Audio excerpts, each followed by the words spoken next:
So I'm here to tell everybody about a story about a little boy and his pet cat. Now, the little boy's name was Eric. He had this pet cat that he just loved. His cat's name was Rusty. And he loved Rusty. Rusty and him did everything together. Played together, swam together, throw sticks to him. Whatever he could do, play with his cat. Laser pointer around the room. Just have a good old time. Him and Rusty. I mean, they were just pals. Well, then one day, little boy came home from school. Rusty was nowhere to be found. I mean, he couldn't find Rusty anywhere. But, you know, Rusty's a cat. Sometimes they wander off a little bit, so he didn't think too much of it. Another day goes by, gets a little more worried. Another day goes by, he's even more worried.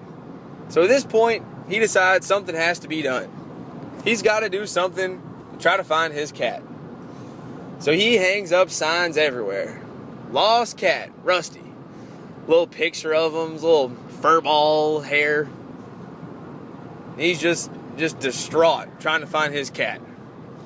Doesn't get anything for a few more days. Nobody gives him a call. Nobody lets him know anything. So he goes to school, comes off, gets off the school bus, is walking down the street to his house. And what does he see in the middle of the road? He sees Rusty, dead. Rusty's been squashed by a car. And he just doesn't know what the heck to do. I mean, he is just distraught. He's crying. He picks up Rusty and he runs home and he's all bawling his eyes out to his parents. And it gets a little worse. He just, doesn't know what to do. He skips school the next day. That was a Friday. He skipped school because he was in mourning. He didn't know what to do or what to think. He lost his best friend. So, he starts pulling his act together a little bit. Stops crying. Decides Rusty deserves a ceremony, a celebration of his life. So, he gets t-shirts made. Rest in peace, Rusty, with a picture of Rusty and him. One of their best moments together on the t-shirt. Gets a couple dozen of them made. Gets all of his friends over, some of his family. And they have a nice little burial ceremony for Rusty right there in the backyard. Really treat him right. And what this does is, brings everybody together. And everyone's celebrating the life of Rusty. And it makes him feel a little bit better. Eric's feeling a little bit better. So, they bury Rusty in the backyard, and everybody goes on about their separate ways, and he's still a little upset, but, he's learning to shake it off, learning to deal with the fact that Rusty's not around anymore. So he goes back to school the next week, goes for a couple days, everything's going all right. One day, he's come back from school a couple days later, walking down the road, and what does he see in his neighbor's yard?